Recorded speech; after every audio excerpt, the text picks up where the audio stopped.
समाधान निकलेगा तो निकलेगा कैसे?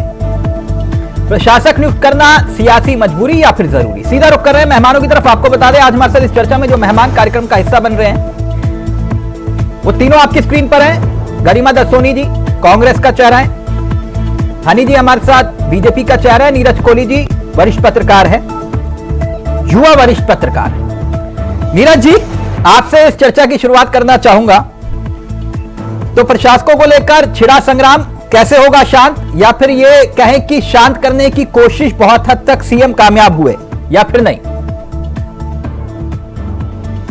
तिलक भाई देखें, आप और हम लोग हैं पत्रकार।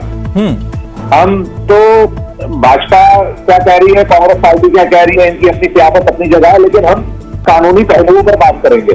ठीक, पहले तो ईमानदारी की बात यह है कि मेरा व्यक्तिगत मानना यह है, चाहे वो निकाय चुनाव हो चाहे पंचायत चुनाव हो, वो निर्धारित समय पे नियत समय पे होने चाहिए। ये परंपरा ही गलत है। जब हाँ प्रदेश में कोई आपदा की स्थिति आ गई, आपातकाल आ गया, या इस तरह की विकट परिस्थितियां पैदा हो गई कि तय समय पर चुनाव नहीं हो पा रहे, वो एक अलग बात है। लेकिन अगर सब चीजें सामान्य हैं तो चुनाव को कभी पोस्टपोन नहीं करना चाहिए, चुनाव को तय समय पर होना चाहिए। नहीं, ये तो रियायत बन गई है उत्तराखंड में। पंचायत चुनाव मतलब देख लिया। हाँ, आप निकाय का देख लो ना, निकाय चुनाव भी देख लो। निकाय चुनाव में भी दो बार प्रशासन नियुक्त हो रहे, दो बार सरकार ने कार्यकाल बढ़ाया है। और हरिद्वार का एग्जाम्पल आपके सामने है कि एक जिला पंचायत प्रदेश की 12 जिला पंचायतों से अलग हुई गठन के लिए, और आज तक वो अलग चल रही है क्योंकि उसका गठन का समय और समाप्ति का जो समय है वो अलग हो गया। तो इसको पाटना बड़ा मुश्किल होता है। अब रही बात प्रशासकों की नियुक्ति की, तो मैंने पंचायती एक्ट का अवलोकन तो नहीं किया क्योंकि मुझे मिल नहीं पाया, लेकिन मेरी साथियों से और जानकारों से बात हुई है। जिला पंचायत एक्ट में ये प्रोविजन है कि अगर पंचायतों का कार्यकाल समाप्त हो जाता है तो सरकार जो है प्रशासक नियुक्त कर सकती है।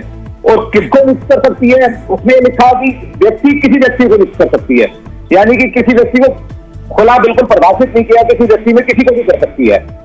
तो सरकार ने उस कानून के हिसाब से जिला पंचायतों में जो है जो जिला पंचायत अध्यक्ष थे उन्हीं को नियुक्त कर दिया। इसमें कोई नई बात नहीं है और कोई मुझे लग रहा कोई इसमें कोई पॉलिटिक्स वाली बात भी नहीं है। पॉलिटिक्स आप करो तो करो, लेकिन एक्ट में लिखा हुआ है तो एक्ट के हिसाब से सरकार ने कर दिया। अब आगे आपके, और अभी आपने दिखाया भी बाइट में, उन्होंने कहा कि ग्राम पंचायतों में और क्षेत्रीय पंचायतों के लिए जो है एक्ट में कोई प्रोविजन नहीं है। हाँ। अब उसको आधार बना के जो हमारे ग्राम प्रधान संगठन है और जो ब्लॉक प्रमुख हैं वो भी मुख्यमंत्री के दरबार में पहुंच गए कि साहब इनको कर दिया तो हमारा भी कार्यकाल समाप्त हो गया, हमें भी 6 महीने के लिए कर दो आप। अब वो भी एक्ट में देखना पड़ेगा, अगर एक्ट में प्रावधान होगा, प्रोविजन होगा तो सरकार करेगी, नहीं प्रोविजन होगा तो सरकार फिर कोई रास्ता निकालेगी। हाँ। तो ये मोटी बात। और एक बात और बस अपनी बात खत्म कर रहा हूं। और अगर आप पूरे प्रदेश में निगाह डालोगे तो 12 जिला पंचायत अध्यक्षों में से अधिकांश जिला पंचायत अध्यक्ष भारतीय जनता पार्टी के हैं। हाँ। है ना? और जो कांग्रेस के हैं वो भी जो है वो समझ लीजिए अधिकांश तो भाजपा के ही है। आपने वही सही बात पूरी कर दी है। हनी जी क्या लगता है आपको, समाधान सुलझेगा या फिर और उलझेगा?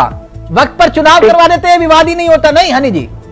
देखिए ऐसा है, निश्चित तौर पर पुष्कर सिंह धामी जी से, हमारे मुख्यमंत्री से सभी अध्यक्ष मिले हैं। हाँ। जिला पंचायत के भी और ग्राम पंचायत के भी, क्षेत्र पंचायत के भी, और उन्होंने कमेटी गठित करी है जो कि युगल किशोर पंत जी के उसमें रहेगी और सोमवार को उसकी रिपोर्ट आएगी।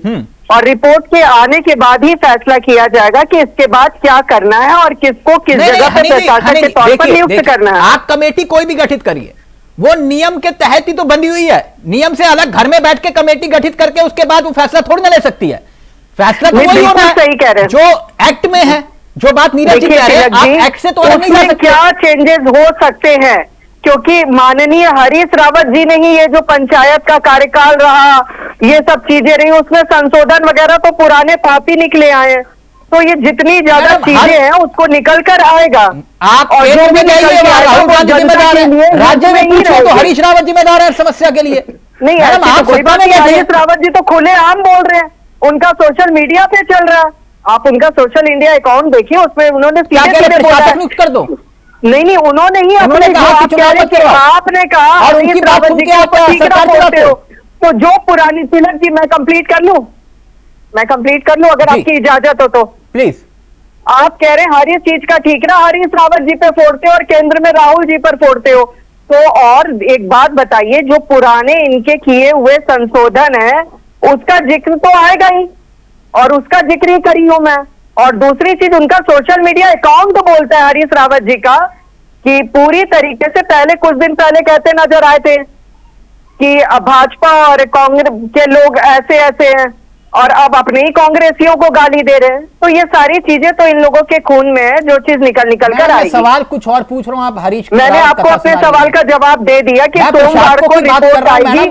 मैंने प्रशासकों की ही बात करी है तिलक जी कि सोमवार को रिपोर्ट आएगी और उसके बाद निश्चित ही वो फैसला लिया जाएगा जो इनके हित में समाधान होता हुआ दिखाई दे रहा है। गरिमा जी, या फिर विवाद और उलझ गया। एक मिनट, तारीफ भी करी है मुख्यमंत्री जी की। हनी जी, उन्होंने तारीफ भी करी है मुख्यमंत्री जी की। और कांग्रेस से आप चाहें तो इनके कई विधायकों से भी तारीफ करवा सकते हैं, नाम मैं दे दूंगा आपको। वो तो खुद तो मतलब इसका सीधा मतलब है कि कांग्रेस के जो लोग हैं वो वफादार नहीं है। हनी जी, सरकार जब इनकी थी ना तो आपके भी कई विधायक मुख्यमंत्री की तारीफ किया करते थे। सरकार की बात करते हैं। हनी जी, कहां विषय को भटका रहे हैं? बिल्कुल आप बिल्कुल अलग तरीके से बात कर रहे हैं। आप कह रहे हैं कि किसी से भी तारीफ करवा ले, तो मैं ये कह रही हूँ कि कांग्रेस के लोग किसी की भी तारीफ कर। मैंने ये नहीं कहा कि किसी से भी तारीफ करवा लो, मैं आपसे ये कह रहा हूं कि मैं आपको नाम दे दूंगा, ये लोग तारीफ कर देंगे, बता दूंगा मैं आपको। अगर आप चाहेंगे तो नाम मैं दे दूंगा आपको, कौन कौन से इनके विधायक तारीफ कर देंगे। समय की बात कर रही हूं मैं कि कांग्रेस के जिला पंचायत अध्यक्ष बिलजवान जी ने खुद ही मुख्यमंत्री जी की तारीफ करी है। मैडम, मैंने दिखा दिया, एक मिनट रुक जाइए ना प्लीज। गरिमा जी, विवाद उलझ गया या सुलझ गया? अब कांग्रेस का स्टैंड बहुत बुरी तरीके से उलझ गया, पूरा प्रदेश बहुत बुरी तरीके से उलझ गया। आप तो विवाद केवल ये पंचायत और निकाय चुनाव की बात कर रहे हैं, पूरा प्रदेश उलझा हुआ है। क्योंकि इन लोगों को विपक्ष में तो ये बेहतरीन विपक्ष है, लेकिन सरकार चलाना शायद नहीं आता। इनकी अनुभवहीनता का जो खामियाजा है वो प्रदेश की जनता भुगत रही है। मैं सिलसिलेवार, अगर आप मुझे इजाजत देंगे तो मैं गिनाऊंगी कैसे, लेकिन अभी मैं टॉपिक से संबंधित बात करूंगी। यहाँ माननीय नीरज कोहली जी ने कहा कि सबसे पहले तो यही गलत है कि आप टाइम पर चुनाव नहीं करा रहे हैं, क्योंकि एक्ट की बात तो ये कहते नजर आए, संविधान की बात कहते हुए नजर नहीं आए। संविधान में ये कहा गया है कि छोटी सरकारें बहुत जरूरी हैं, अंतिम छोर के व्यक्ति तक पहुंचने का काम ये छोटी सरकारें करती हैं। जहां मुख्यमंत्री नहीं पहुंच सकते, मंत्री विधायक नहीं पहुंच सकते, वहां पार्षद, ब्लॉक अध्यक्ष और क्षेत्र पंचायत सदस्य पहुंचता है। तो इसलिए वहां के विकास के लिए बहुत जरूरी है, ग्रामीण अंचलों के हों या दूरस्थ हमारे अंचल हों, उनके लिए जरूरी है कि ये छोटी सरकारों का गठन बहुत जल्दी अपने समय पर हो जाए। अब संविधान कहता है कि जो कार्यकाल है उसके समाप्त होने से 6 महीने पहले से प्रक्रिया शुरू हो जानी चाहिए नई सरकार के गठन की। अब ये कुंभकर्ण की नींद में सो रहे थे तब के तब 6 महीने तो छोड़िए, आज 4 दिसंबर 2023 को निकायों का कार्यकाल पूरा हुआ था। आज हम प्रशासकों के भरोसे हैं, जितने निकाय हैं सब प्रशासकों के भरोसे हैं पिछले 1 साल से। आपकी सरकार में प्रशासक क्यों नियुक्त हुए थे? मैं वही तो कह रही हूँ, मेरी सरकार में दो चीजें हुई। मैं बता दूं जरा, हनी पाठक जी को भी और नीरज कोहली जी को। मेरी सरकार में केदार आपदा आई। अभी नीरज कोहली जी ने आपसे कहा कि ये 2 सूरत में हो सकता है, एक मतलब निकायों का या पंचायतों का कार्यकाल बढ़ाना, घटाना या चुनाव समय पर ना हो पाना। इसके लिए या तो कोई डिजास्टर आया होना चाहिए, प्रदेश में डिजास्टर भी आया, और दूसरा बड़ा मैनमेड डिजास्टर आया, वो तो दैवीय आपदा थी, प्राकृतिक आपदा थी 2013 की। मैनमेड आपदा थी 2016 की, जो सरकार आपदा आई 2013 में, और अगर मैं गलत नहीं हूँ विषय शुरू होता है 2015 से। सुनिए तो, अब आगे सुन लीजिए ना, मैंने कहा तो 2 आपदाएं आई, एक थी नेचुरल डिजास्टर और एक था man made disaster, Modi made disaster या भाजपा मेड डिजास्टर या फिर आरक्षक रावत डिजास्टर। हाँ, वो भी कह सकते हैं। हाँ, वो भी कह सकते हैं। हाँ। कोई दिक्कत नहीं है, क्योंकि वो तो इतिहास के पन्ने में दर्ज है, जो बात है वो है। हाँ। तो ऐसे में आप ये देखिए कि किस तरह से सरकार को अनस्टेबल किया गया और यहाँ राष्ट्रपति शासन लग गया। तो हमारे वहां तो जो सरकार थी वो स्टेबिलिटी के साथ चल ही नहीं पाई। लगातार भाजपा के द्वारा सरकार गिराने का षड्यंत्र चलता रहा। लेकिन मैं एक बड़ी बात कहना चाहती हूँ, आप ना ये छात्र संघ चुनाव होने देंगे, ना निकाय होने देंगे, ना पंचायत होने देंगे, और तो और अपने संगठनात्मक चुनाव भी पीछे धकेल दिए। इनके बूते की बात नहीं है। प्रचंड बहुमत और ट्रिपल इंजन की सरकार अपने को कहते हैं। हम तो उस अन्याय और अत्याचार के खिलाफ आवाज उठा रहे हैं कि मुख्यमंत्री जी, आप मुखिया हैं प्रदेश के, आप जो है पिता समान हैं। नहीं, आपके जो उत्तरकाशी के जिला पंचायत अध्यक्ष है दीपक साहब, वो तो कुछ और कह रहे कि थैंक यू सीएम साहब, और आप कुछ और कह रहे हैं। देखिए, जिसको लड्डू खाने को मिलेगा, अब वो प्रशासक नियुक्त कर दिए गए हैं और उनको दोनों अच्छा, लड्डू खाने को मिल गया? नहीं, जिसको प्रशासक नियुक्त किया गया है वो आपके लड्डू को देखकर इतने फिर बहक क्यों जाते हैं? मैं इसलिए तो आपसे कह रही हूँ, आप समझिए इस बात को कि वो लाभान्वित होने वाले व्यक्ति हैं।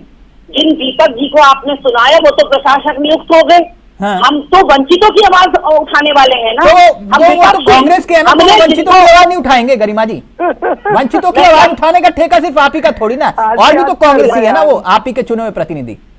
मैं आपसे कह तो रही हूँ कि मेरे पूर्व अध्यक्ष गणेश गोदियाल जी ने भी उठाया। आपने कई बार उनकी बात सुनी होगी, उनकी विज्ञप्ति देखी होगी। माननीय हरीश रावत जी ने लिखा है कि कर क्या रहे हो धामी जी, चौपट कर दिया पूरे पंचायती सिस्टम। नहीं, मेरी दिलचस्पी नहीं। देखिए, हरीश रावत उत्तराखंडियत की बात करते, एक मिनट हनी जी, मैं आपकी बात बिल्कुल सही है, मैं मानता हूं। हरीश रावत उत्तराखंड के सबसे सीनियर नेता है, ये चाहे कुछ भी बोले। और हनी जी, आप नहीं, बीजेपी का कोई भी नेता, कांग्रेस का कोई भी नेता, मैं आपको लिखित में दे सकता हूं, हरीश रावत जी के बिना कोई और बात कर भी नहीं सकता, क्योंकि वो उत्तराखंड की सियासत का वो अध्याय है जिसे आप चाहकर भी नहीं मिटा सकते, पहली बात। दूसरी बात ये कि आपने गणेश गोदियाल का जिक्र किया, अच्छी बात है। करण महारा का जिक्र किया, अच्छी बात है। हरीश रावत का जिक्र किया, अच्छी बात है। माननीय नेता प्रतिपक्ष से भी तो कुछ करवा दीजिए मैडम, वो कब बोलेंगे? वो क्यों नहीं बोलते? या वो भी आपके प्रदेश प्रभारी की तरह, जिनका कोई राज्य से मतलब ही नहीं है? तिलक जी, मुझे लगता है या तो आप तक खबर पहुंचती नहीं है, जितनी कहिए उतनी इसी मसले पर, इसी मुद्दे पर माननीय नेता प्रतिपक्ष जी का वर्जन भी आपको भेज दूंगी। आप तक नहीं आया, ये दुर्भाग्यपूर्ण है।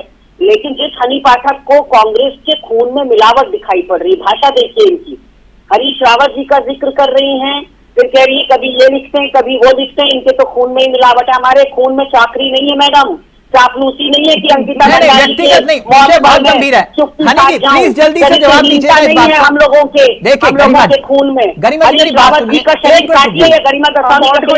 गरिमा जी, हनी जी, गंभीर विषय पर चर्चा चल रही है। दुष्कर्म पर तुम्हारे मुंह से शब्द नहीं फूटता, आप इनको म्यूट कर दीजिए, ये शुरू रहेगी।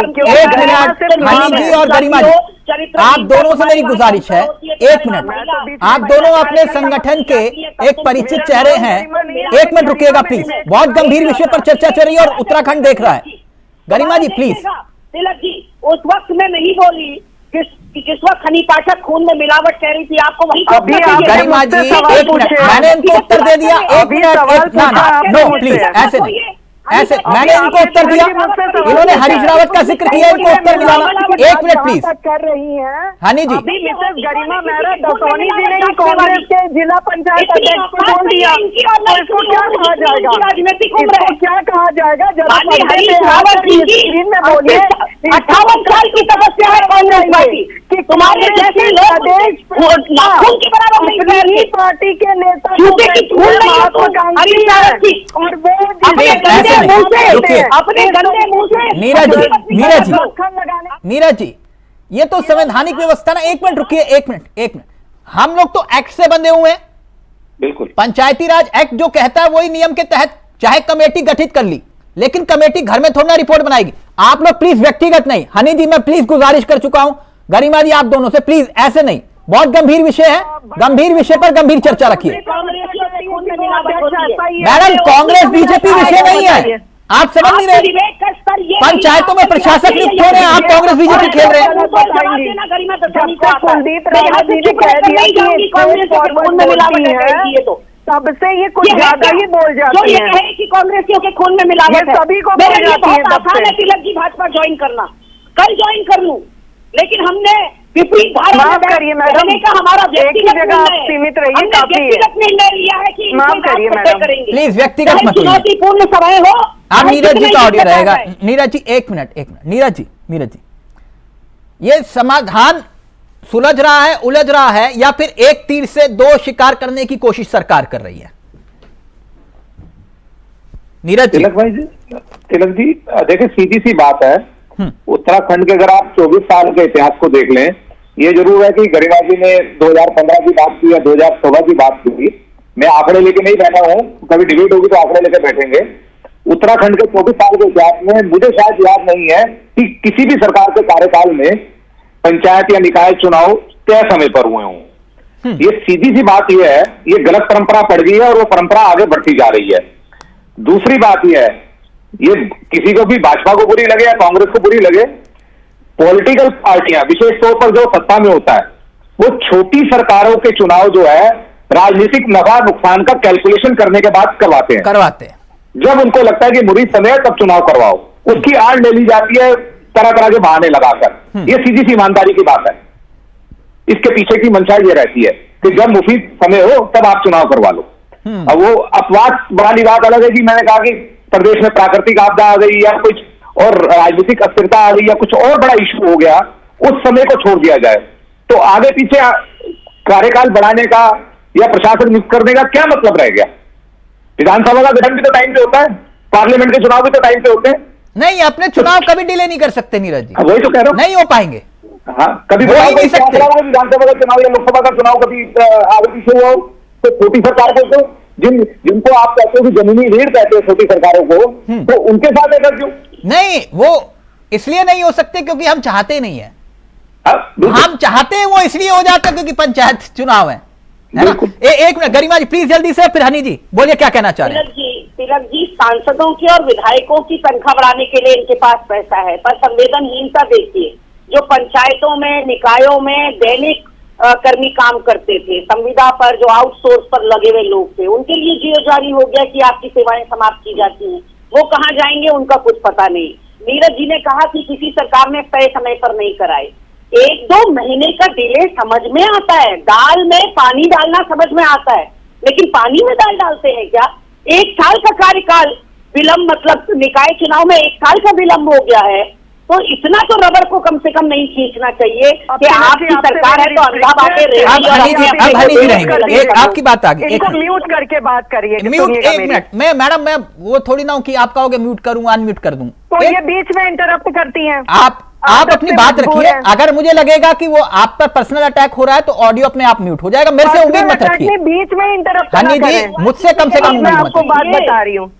ये अभी बोल रही है हनी जी, एक उत्तर के समय सवाल ले लीजिए, के समय सवाल ले लीजिए, सवाल के बिना उत्तर देंगे आप? जवाब दे दूं सवाल। अभी इन्होंने कहा डिजास्टर की स्थिति में नहीं कराया जा सकता और सरकार हमारी उस समय डावाडोल स्थिति में चल रही थी तब नहीं कराया जा सका। तो इनको मतलब इतने बड़ी ज्योतिषाचार्य हैं कांग्रेस वाले कि इनको पता था अभी इन्होंने खुद कहा कि 6 महीने पहले से तैयारी करनी चाहिए होती है। तो इनको 6 महीने पहले से तैयारी इन्होंने इसलिए नहीं करी क्योंकि इनको पता था कि उत्तराखंड में डिजास्टर आने वाला है। और दूसरा इनको ये पता था कि हरीश रावत जी की सरकार गिरने वाली है। तो बाहर ज्योतिषाचार्य, ज्योतिष विज्ञान में एकदम प्रतिभाशाली कांग्रेसी। हनी जी सवाल पूछ लूं? 1 मिनट। पहली बात, आपदा जो थी ना वो 2013 में आई, ठीक जी, जून 16 शायद, जी ठीक। और वो उस वक्त जो है वो माननीय मुख्यमंत्री जी विजय बहुगुणा जी थे, जो आपके नवरत्न हैं उनमें से एक, बिल्कुल, जिन्हें आपने कहा था कुछ कफन चोट टाइप का। अब वो आपके साथ है, पहली बात। दूसरी बात, एक मिनट, गरिमा जी ने कहा कि भाई इन्होंने अपनी तनख्वाह बढ़ा ली। वो तनख्वाह अपनी मर्जी से नहीं बढ़ाई थी गरिमा जी, वो आपके और हमारे माननीय नेता प्रतिपक्ष की रजामंदी थी उसमें। जय श्री राम, अब बाटिए पंजीरी, उसमें रजामंदी थी। उन्होंने कहा था, जिसका विरोध बिहार प्रदेश अध्यक्ष ने किया था कि बोले कि नहीं ये स्थिति नहीं है उत्तराखंड की कि विधायकों की तनख्वाह बढ़े। उन्होंने नेता प्रतिपक्ष ने विरोध का वाह भी नहीं बोला, विरोध का सदन के भीतर वाह भी नहीं किया कि नहीं ये स्थिति नहीं है कि हमारे विधायकों की तनख्वाह बढ़े।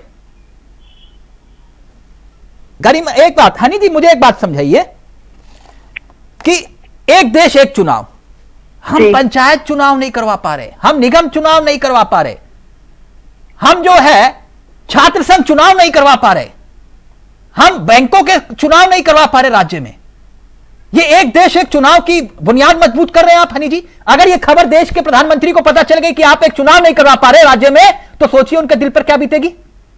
देखिए तिलक जी, आपकी इस बात से मैं पूरी तरीके से सहमत हूँ और मैं पर्सनल इस बात को कहती हूँ कि जिस दिशा में इसका जिम्मेदार कौन है? आज बता दीजिए, आज उत्तराखंड की जनता को बताइए कि आप एक समय पर चुनाव नहीं करवा पा रहे, इसका जिम्मेदार कौन है? नेहरू, इंदिरा गांधी या राहुल गांधी? हम लोग कार्य कर रहे हैं और निश्चित तौर पर हम इसमें सफल रहेंगे। माननीय निश्चित तौर पर इस प्रॉब्लम हनी पाठक जी, आप कौन से सफल रहेंगे? एक साल तो चुनाव आगे चल गए, अब क्या और भी चाहते हैं? कुछ मैंने आपसे सीधा सवाल पूछा, और चीजों को मैडम प्रशासक नियुक्त करिए, इसके अलावा कोई चारा नहीं है आपके पास। मैंने आपसे सिर्फ ये पूछा, ये चुनाव समय पर नहीं करवा पा रहे हैं आप, इसका जिम्मेदार कौन है? निश्चित तौर पर निकाय चुनाव में भी हमारी ही जीत होगी, क्योंकि हमारे पास हर वक्त चुनाव में जीत हार मायने नहीं रखती है। आपने राज्यों को प्रशासकों के हवाले छोड़ रखा है, क्योंकि जनता ये बताती है कि हम हमारे दिल में कौन राज करता है। नहीं जी, सवाल नहीं समझ में आया, मैं एक बार दोबारा दोहराता हूं। मैंने आपसे कहा, अभी 1 minute Garima ji, please 1 minute. मैंने आपसे कहा कि ये प्रशासक जो नियुक्त किए जा रहे हैं, समय पर चुनाव ना होना, और एक भी चुनाव समय पर नहीं हो रहे, अब तक इतने चुनाव टल गए, इसका जिम्मेदार कौन है? नेहरू, इंदिरा गांधी या राहुल गांधी? वो कुछ दाव पेच है, ओबीसी कोटे को लेकर और परिसीमन को लेकर, ये सारी चीजें जो बीच में आई हैं, तो ये जिम्मेदारी किसकी बनती है? निकायों चुनाव को ये जिम्मेदारी किसकी बनती है? हनी, जो भी जिम्मेदारी है उसको पूरी तरीके से निभाई जा रही है। मुझे बताइए ना, जिम्मेदारी जनता को पता चलना चाहिए ना कौन जिम्मेदार है। तौर पर तय सीमा पर जो उत्तराखंड की जनता के टैक्स के पैसे से काजू बादाम खा रहा है और चुनाव डिले करवा रहा है, मैं ये जानना चाहता हूं। कोई भी हमारी पार्टी का तो काजू बादाम नहीं खा रहा, क्योंकि स्टिंग में हमारा भी नहीं हुआ कि विभागों से खाने वाली बात हो, तो हमारे यहाँ तो विभागों से खाने वाली बात कोई करता ही नहीं है। तो इसलिए निश्चित तौर पर मैं कह सकती हूँ कि जो अभी तय सीमा करी गई है उसमें हमारा चुनाव होके रहेगा। ठीक, जल्दी से गरिमा जी, और फिर नीरज जी फाइनल कमेंट आपका। देखिए, सरकार को बार बार हाईकोर्ट से फटकार लग रही है, पिछले 1 साल से लग रही है, और वहाँ इतने अजीबो गरीब एक्सक्यूज दिए जा रहे हैं। कभी कहा जा रहा है कांवड़ यात्रा के चलते चुनाव नहीं हो सकते, कभी कहा जा रहा है 4 धाम यात्रा के चलते, कभी कहा जा रहा है आपदा के चलते, कभी कहा जा रहा है लोकसभा चुनाव की बात करी जाती है, और कभी जो सरकारों को पता होता है थोड़ा ढंग के व्यवस्था भेजा करो, टाइम किल करते हैं, निवेश करते हैं, में पढ़ने नहीं आते तो उन्होंने कहा सिर्फ 6 महीने तो देखते हैं, किसी को पता रहता है, विषयांतर करें और पूरी की पूरी विवेक ऐसे ही निकल जाए, आप उनका जवाब न दे पाए, टाइम किल हो जाए और सरकार ना खड़ा हो पाए। नीरज जी, अब क्या दिखाई दे रहा है आपको इस विषय में? इस विषय में आपको क्या दिखाई दे रहा है, अब क्या होने वाला है? देखिए, होना तो वही है जो सरकार चाहेगी, और हो भी वही रहा है जो सरकार चाह रही है।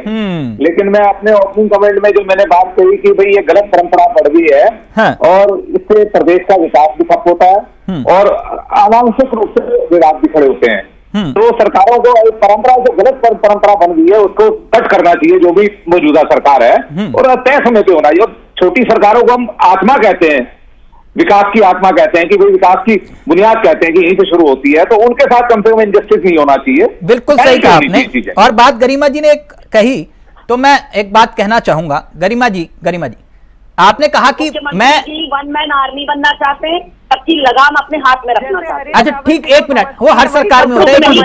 एक मिनट गरिमा जी का ऑडियो अब सबका। मैं कह रहा हूं गरिमा जी, आपने मुझसे कहा कि हमारे नेता प्रतिपक्ष ने कहा आपने देखा नहीं, उन्होंने एक बार बाइट दी थी तमाम मीडिया वालों को बुला के, उन्होंने कहा था इस बात का विरोध किया था। ठीक, आपने कहा मुझे भेज भी देंगे। मैडम, आप लोग कांग्रेसी हैं, ये ट्वीट खेलना बंद कर दीजिए। अगर इस राज्य को ढंग से चलाना है, एक मजबूत विपक्ष बनना है, तो ट्वीट और बाइट देने से काम नहीं चलेगा। मैं सहमत हूं कि राजपुर रोड से निकले और घंटा घर से यू टर्न लेते हुए कैंडल मार्च कर लिया, बात खत्म। या फिर ज्यादा से ज्यादा गांधी मैदान। अगर ये लोग विपक्ष में होते, इनके एक मंत्री पर आय से अधिक संपत्ति का मामला दर्ज होता ना मैडम, ये 2 मंत्रियों के आपके इस्तीफे लेते। एक उनका जिन पर आय से अधिक संपत्ति का मामला, और दूसरा उनका जिनके ऊपर घोटाले के सिर्फ आरोप लगते। 2 मंत्री, एक के साथ एक फ्री ऑफर। आप वो नहीं कर पाए, ये सच्चाई है। ठीक, ऐसा विपक्ष में तभी कहता हूं खुश नसीब वालों को मिलता है, जो भूमिका आपके नेता प्रतिपक्ष अदा कर रहे हैं। मुझे कहने में कोई गुरेज नहीं है। थैंक यू सो मच, बहुत बहुत शुक्रिया। गरिमा जी आपका, हनी जी आपका, और नीरज जी आपका भी बहुत बहुत शुक्रिया। नमस्कार, जय हिंद, जय भारत, जय उत्तराखंड।